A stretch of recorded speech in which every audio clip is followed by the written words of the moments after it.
Hello, my name is Sally Gardner and I am the author of The Weather Woman, and today I am going to do a short reading for you, and I thought I'd start at the beginning because beginnings always seem to be the right place to start. So this is chapter 1. Thursday, the 15th of January, 1789.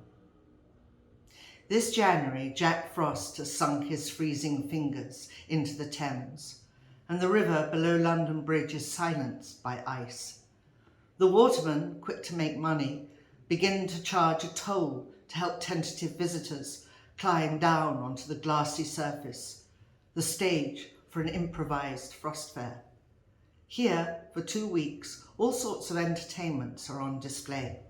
Dancing bears, jugglers, puppet shows, exhibitions of wild beasts. A tented street built of rowing boats and canvas springs up, selling gifts. There are booths with gingerbread and alcohol aplenty. And one ferryman has the bright idea to make a paper boat to pull his customers across its frozen surface. The fair folk are masters of entertainment, and London is transformed into a land of winter merriment. Such jollity makes people reluctant to leave. Even though they know the frost fair never holds a permanent footing, it does not stop the crowds of visitors. Amid the bustle, one small child crouches and listens intensely to the ice and the unearthly sound it is making. She tries to mimic what she hears. She thinks about the fish frozen stiff beneath the feet of the crowd. Her father calls, "Neva!" He picks up his little daughter. "We have a show to do. I told you to stay in the tent." She sings the song of the melting ice to him as he walks with purpose towards a red and white striped tent.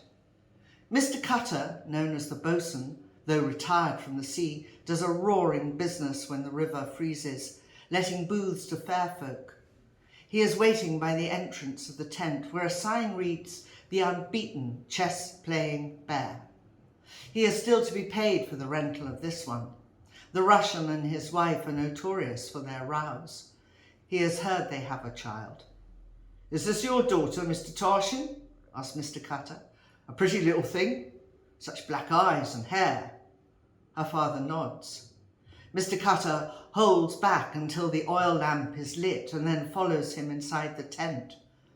There, emerging from the darkness into the light, stands the chess-playing bear. It casts an inky black shadow over the back of the tent, and the child knows that when no one is looking, the bear moves around, hungrily sniffing out her mother, waiting to gobble her up. "Not a word from you, and no singing," says her father, putting Neva behind a straw bale. "Did you hear me, girl? Not a word." He speaks to Mr. Cutter, assuring him he will have his money tomorrow, or, if he wishes, he can take the pretty child instead, a bargain at the price, of course. Mr. Cutter laughs, but Neva knows her father means it. When he is drunk, he often argues with her mother, saying they should leave her in a church for the parish to look after, or give her away to someone who would want her.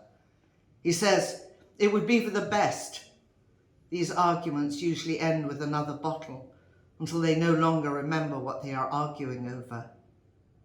Years later, when Neva thinks back to this time in life, some things appear brighter in her memory, even as other images fade. How much she has pieced together with the wisdom of age, she cannot tell, for these events will be recounted to her by Mr. Cutter, who remembers Andrei Tarshin, the arm wrestling champion from Russia, and his petite wife Olga, and of course the chess-playing bear. Colours, Neva feels, are more reliable for the truth of her emotions. Her mother was red, orange, a flash of lightning yellow. Her father, ice blue, steel, greyish black. They were two weather fronts that collided to make a storm. She was born into the tempest of them, with no way of escaping from the eye of their fury or her mother's hard hands.